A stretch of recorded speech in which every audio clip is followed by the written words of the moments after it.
Good morning students, welcome to my channel ATSI institute. आज जो है हमारा टॉपिक है वो है कॉस्ट अकाउंटिंग का। कॉस्ट अकाउंटिंग में जो सबसे पहला जो चैप्टर आता है हमारा वो होता है कॉस्ट शीट, जो बहुत ही इंपॉर्टेंट चैप्टर है क्योंकि उस पर बेस्ड हमारे 2-3 चैप्टर आगे हैं।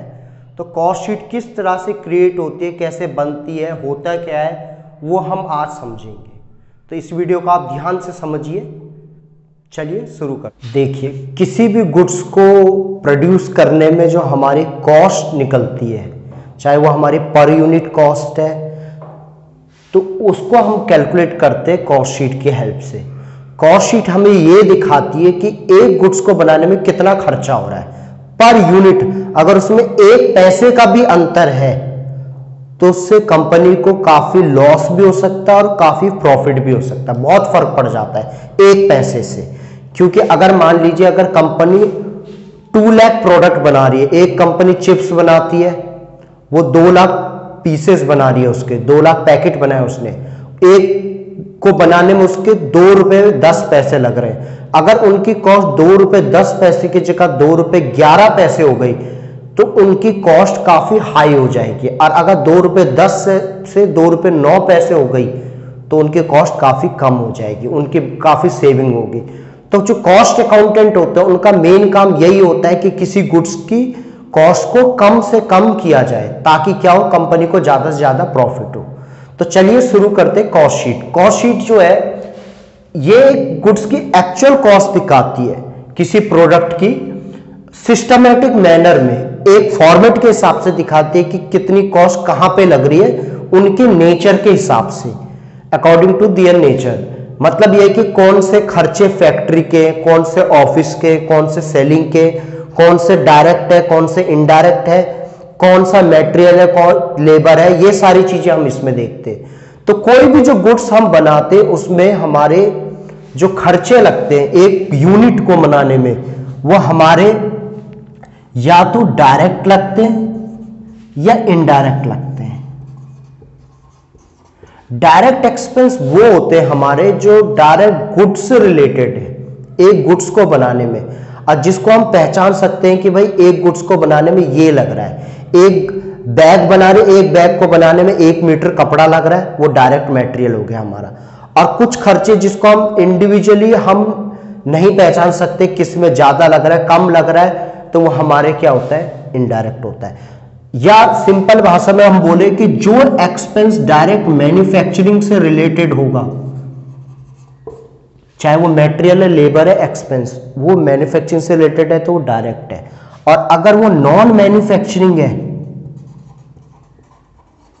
तो वो हमारा इनडायरेक्ट है। लग रहा है ऑफिस में हम अकाउंटेंट को सैलरी दे रहे हैं, वो बैग तो नहीं बना रहा बट उसको सैलरी देना जरूरी है क्योंकि वही उससे रिलेटेड वर्क कर रहा है, अकाउंटिंग का वर्क कर रहा है। हम सेल्समैन को सैलरी दे रहे, क्यों दे रहे, क्योंकि जब अगर बैग बनेंगे बिकेंगे तभी तो हम होगा, तो उसका काम बेचने का, बनाने का नहीं।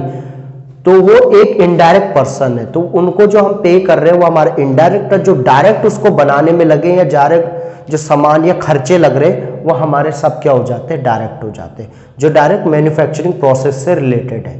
तो कॉस्ट शीट का फॉर्मेट हम देखने से पहले देखिए, किसी भी गुड्स को बनाने में हमारी 3 चीजें लगती है। अगर वो डायरेक्ट है तो डायरेक्ट मटेरियल लगता है हमारा, डायरेक्ट लेबर लगता है और डायरेक्ट एक्सपेंस लगते हैं। इसी तरह इनडायरेक्ट में भी हमारे इनडायरेक्ट मटेरियल लगता है, इनडायरेक्ट लेबर या वेजेस और इनडायरेक्ट एक्सपेंस। ये समझते पहले। डायरेक्ट मटेरियल क्या, जो डायरेक्ट उससे रिलेटेड था, बैग बना रहे, बैग के लिए जो कपड़ा लग रहा है डायरेक्ट में, जिसको हम पहचान सकते हैं कि भाई इतना लग रहा है। डायरेक्ट लेबर कौन, जो उसको बना रहा है। और डायरेक्ट एक्सपेंस कौन, जो बैग को बनाने में डायरेक्टली लग रहे हैं। कोई एक्सपेंस है जो डायरेक्टली उससे रिलेटेड है तो हमारा डायरेक्ट एक्सपेंस है। इनको छोड़ के जो भी एक्सपेंस लग रहे हैं, जो लेबर है, 50 वर्कर बैग बना रहे हैं, उनके ऊपर जो सुपरवाइजर बैठा हुआ है वो बैग तो नहीं बना रहा बट उसका होना भी जरूरी है कंपनी में ताकि वो इनको कंट्रोल कर सके, देख रेख कर सके। तो उसको जो सैलरी दे रहे हैं वो हमारा इनडायरेक्ट में आ गया। तो indirect material, indirect labour, indirect expense वो होते हैं जो डायरेक्टली मैन्युफैक्चरिंग से रिलेटेड नहीं है। हम इनकी पैकिंग कर रहे हैं, पैकिंग के लिए भी तो हम जो कंटेनर लेके आ रहे हैं, सब कुछ जो है वो सब हमारे क्या है, इनडायरेक्ट में आ गए। तो इनडायरेक्ट मटेरियल, लेबर, एक्सपेंस, इनको भी हम 3 आगे पार्ट्स में डिवाइड कर सकते हैं। ये या तो फैक्ट्री के इनडायरेक्ट एक्सपेंस होंगे, या ऑफिस के इनडायरेक्ट एक्सपेंस होंगे, या फिर सेलिंग के इनडायरेक्ट एक्सपेंस होंगे। मैन्युफैक्चरिंग जब स्टार्ट हो जाती है तो उसके बाद भी जो होते हैं ये खर्चे होते हैं। फैक्ट्री की में भी इनडायरेक्ट एक्सपेंस होते हैं, फिर ऑफिस में जो जितने भी खर्चे हो रहे हैं हमारे इनडायरेक्ट होंगे। उसके बाद बेचने में भी हमारे सेल्स मैन, डिलीवरी वैन के डेप्रिसिएशन वगैरह कई खर्चे होते हैं, एडवर्टाइजमेंट हो गया हमारे, तो ये सब हमारे किसके होते हैं, सेलिंग के खर्चे होते हैं। तो ये सब ऐड करने पे जो हमारी आती है वो बनती है हमारी कॉस्ट शीट, ताकि हमें एक गुड्स की कॉस्ट पता लग सके। तो अब हम कॉस्ट शीट को समझते हैं। तो इसमें कॉस्ट शीट में जो है हमारा सबसे पहले आता है हमारा raw material, opening stock of raw material. जितना भी हमारे पास कच्चा माल था, रॉ मटेरियल आपको पता है अगर मैन्युफैक्चर करना है तो रॉ मटेरियल लेके आएंगे हम, उसमें ऐड करते हैं हम परचेज ऑफ रॉ मटेरियल, जो रॉ मटेरियल हमने साथ में परचेज किया है। फिर उसमें ऐड करते हैं हम एक्सपेंस ऑन परचेज, या कैरिज वगैरह गिवन हो, कैरिज इनवर्ड, खरीद तक अगर कोई एक्सपेंस हो रहा है हमारा, हमने क्या किया, रॉ मटेरियल लेके आए, लाने पे जो है हमने 50 रुपए 100 रुपए भाड़े के दिए, तो वो भी उसमें ऐड हो जाएंगे। हमें गुड्स पड़े 5000 रुपए के, 100 रुपए हमने उसको लाने के दिए, तो हमें कितने के पड़े, 5100 के। तो इसलिए एक्सपेंस ऑन परचेज, कैरिज वगैरह हम यहां पे ऐड करते हैं। इससे लेस करते हैं हम closing stock of raw material. अगर क्लोजिंग स्टॉक पड़ा हुआ है कुछ, तो जो इनको ऐड लेस करने पे निकलता है वो आता है हमारा रॉ मटेरियल कंज्यूम्ड, जिसको हम डायरेक्ट मटेरियल भी बोल सकते हैं। ये आ गया हमारा raw material consumed, raw material consumed. अब इसमें हम लेस करेंगे सेल ऑफ वेस्ट, अगर गिवन हो तो। सेल ऑफ वेस्ट का मतलब ये होता है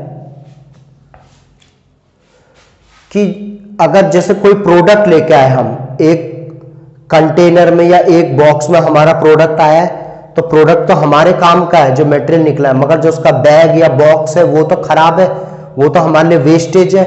उसको बेचने पे हम अगर कुछ मिल रहा है, 1-2 रुपए कुछ भी मिल रहा है, हमें 100 रुपए का एक प्रोडक्ट पड़ा, उसके बाद हमने उसका जो बॉक्स था उसको खाली करके हमने 2 रुपए में बेच दिया, तो हमें कितने का मिल गया वो 98 का। मैंने आपको बताया था कि इसमें हम एक एक कॉस्ट का ध्यान रखेंगे, एक एक रुपए का, एक पैसे में भी कंपनी को बहुत ज्यादा फर्क पड़ सकता है। तो अगर कुछ वेस्ट हम बेच रहे हैं तो वो हमारा लेस हो जाएगा।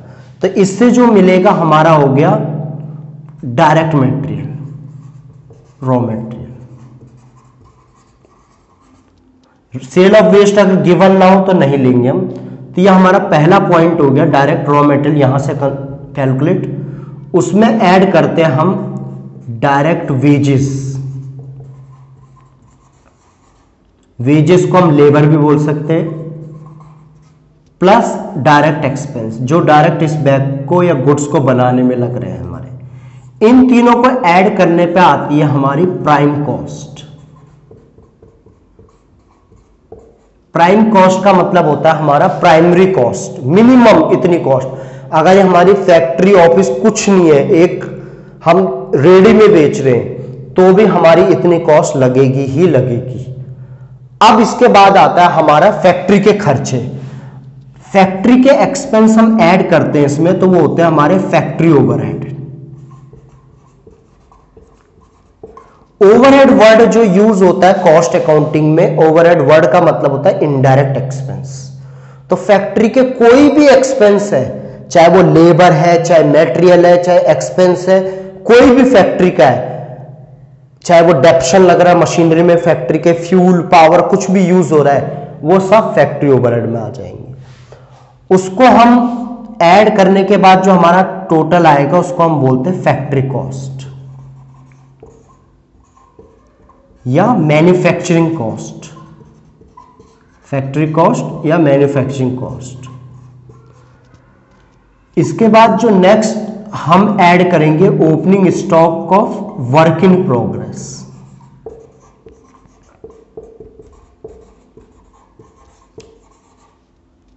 और लेस करेंगे closing stock of work in progress. अब वर्क इन प्रोग्रेस आपको पता है सबको, जो वर्क अभी आधे में हो, कुछ सामान हमारा ऐसा जो आधा बना हुआ है जिसको हम आगे यूज नहीं कर रहे, तो क्लोजिंग हो गया, लास्ट टाइम का पड़ा हुआ है हमारा तो ओपनिंग हो गया हमारा। उसके बाद जो आएगी हमारी आएगी वर्क कॉस्ट। ये एक एक स्टेप चलते जा रहे हैं हम। वर्क कॉस्ट में हम ऐड करेंगे ऑफिस के खर्चे, आप ऑफिस एंड एडमिनिस्ट्रेटिव ओवरहेड।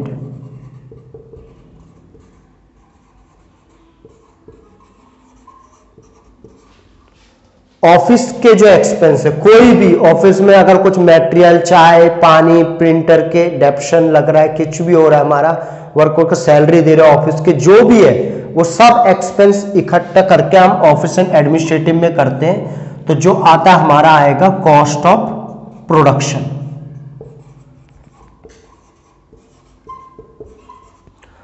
और कॉस्ट ऑफ प्रोडक्शन जब हम कैलकुलेट कर लेंगे, फिर हम ऐड करेंगे इसमें opening stock, finish goods. Finish goods आप जानते हो, फिनिश गुड्स जो फिनिश्ड है, बन चुका है मगर अभी सोल्ड नहीं किया, closing stock of finish goods. और क्लोजिंग स्टॉक जो फिनिश गुड्स का उसको हम लेस कर देंगे, तो जो आएगा हमारा आएगा cost of goods sold. Cost of goods sold calculate करेंगे। फिर उसके बाद एक लास्ट एक्सपेंस आता है हमारा selling and distributing expense, selling and distributing expense या सेलिंग एंड डिस्ट्रीब्यूटिंग ओवरहेड। और इसको हम टोटल करते हैं तो ये आती है हमारी total cost. Selling and distributing, cost of goods sold में इसको ऐड करेंगे तो सेलिंग एंड डिस्ट्रीब्यूटिंग में ऐड करते हैं तो टोटल कॉस्ट। और टोटल कॉस्ट जब आ जाएगी उसमें अगर प्रॉफिट ऐड करते हैं हम तो हमारा क्या आता है, सेल्स। तो ये फॉर्मेट है, ये सीधा इस तरीके से। तो अलग अलग कैटेगरी में आपने देखा कि अलग अलग कॉस्ट गिवन है, तो ये पूरा कंप्लीट फॉर्मेट है। हमें ये खुद पहचानना है कि कौन सा एक्सपेंस किससे रिलेटेड है। अगर वर्क मैनेजर जो है फैक्ट्री में वर्क कर रहा है तो फैक्ट्री का इनडायरेक्ट एक्सपेंस हो गया, वो इनडायरेक्ट वेजेस में। अगर ऑफिस में काम देख रहा है तो ऑफिस से रिलेटेड हो गया। अगर मान लीजिए आप सेल्समैन को सैलरी दे रहे हो तो सेलिंग ओवरहेड हो गया। ऑफिस के अकाउंटेंट को दे रहे हैं तो ऑफिस के एक्सपेंस हो गए। तो ये अलग अलग कैटेगरी में होते हैं, तो इससे हम ये कंप्लीट कॉस्ट शीट है हमारी। इसके अलावा एक दो छोटे से फॉर्मूले जिनका हम यूज करेंगे वो देखते हैं। जैसे यूनिट सोल्ड, अगर हमें यूनिट सोल्ड कैलकुलेट करना हो तो इसके लिए हम ओपनिंग स्टॉक की यूनिट यूज करेंगे प्लस यूनिट प्रोड्यूस्ड, जितनी हमने प्रोड्यूस किए, minus closing stock of unit, closing stock unit. अगर हमें यह पता करना है कि कितनी यूनिट हमने बेची है तो इसको कैलकुलेट करने के लिए हम यूनिट का यूज करेंगे कि पहले इतनी यूनिट थी, 1000 गुड्स थे, फिर 10,000 हमने बनाए, फिर 500 हमारे पास पड़े हुए हैं, तो ये पता लग जाएगा कितने बिके हैं। जैसे हमारे पास 1000 यूनिट पहले की पड़ी हुई थी, 10,000 हमने बनाई और 500 अभी बची है, तो हमने बेची कितनी, ये हो गए 11 में से 500 गए तो 10,500 हमने क्या किया, सोल्ड किया। और अगर हमें यूनिट सोल्ड दी और यूनिट प्रोड्यूस निकालना तो हम इस फॉर्मूले को चेंज कर देंगे उधर, तो हमारा क्या निकल जाएगा, यूनिट प्रोड्यूस। इसके अलावा एक चीज और ध्यान रखना है, पर यूनिट कॉस्ट अगर हमें कैलकुलेट करना है तो उसके लिए हम फॉर्मूला यूज करेंगे कॉस्ट ऑफ प्रोडक्शन अपॉन में unit produced. Cost of production upon में यूनिट प्रोड्यूस। ये किसके लिए यूज होता है? ये यूज होता है closing stock of finish goods. अगर हमें closing stock finish goods given नहीं है, उसने बोला 1000 यूनिट बच रही है, तो हमें यह पता करना पड़ेगा कि किस रेट की बच रही है। तो उसके लिए हम यूज करेंगे कॉस्ट ऑफ प्रोडक्शन, हमारे पास यहां से कैलकुलेट करेंगे, और यूनिट प्रोड्यूस हमारे पास गिवन होगी। अगर नहीं गिवन होगी तो इस फॉर्मूले का यूज करके हम यूनिट प्रोड्यूस कैलकुलेट करेंगे। एक चीज और है जिसका ध्यान रखना हमने, कि जो सेलिंग ओवरहेड होते हैं हमारे, वो किस पे होते हैं? यूनिट सोल्ड पे। And all other expense are on unit produced. Selling के खर्चे हमारे होते हैं यूनिट सोल्ड पे, जिसे हमने बेचा है, और बाकी जो खर्चे होते हैं वो होते हैं हमारी यूनिट प्रोड्यूस्ड पे। तो आपको ये कॉस्ट शीट समझ आ जाएगी। ये छोटे छोटे जो 2-3 फॉर्मूले ये कई जगह यूज होंगे, तो इनको आपने लिख के एक बार समझना अच्छे से। आई होप आपको ये कॉस्ट शीट का फॉर्मेट समझ आया होगा। नेक्स्ट क्लास में मैं कुछ आपको इलस्ट्रेशन और कुछ नए पॉइंट बताऊंगा इससे रिलेटेड, बट आप पहले इस फॉर्मेट को एक बार अच्छे से समझिए, क्योंकि इस पे हमारा चैप्टर सिंगल आउटपुट, रिकंसिलिएशन, ये दोनों चैप्टर इसी पे बेस्ड है। तो इस फॉर्मेट में अगर आपको कोई डाउट्स निकलते हैं तो आप मेरे से पूछ सकते हैं, कमेंट कर सकते हैं, व्हाट्सअप कर सकते हैं, और इसको प्लीज अपने फ्रेंड्स में भी शेयर कीजिए ताकि उनको भी ये फॉर्मेट समझ आए। कुछ उनके भी डाउट्स निकलेंगे तो वो भी पूछ सकते हैं। चलिए मिलते हैं नेक्स्ट वीडियो में, तब तक आप इस वीडियो को शेयर कीजिए, जो न्यू यूजर है वो सब्सक्राइब कीजिए, और बेल आइकन को प्रेस करना ना भूलें ताकि आपको ये इंफॉर्मेशन सबसे पहले मिले।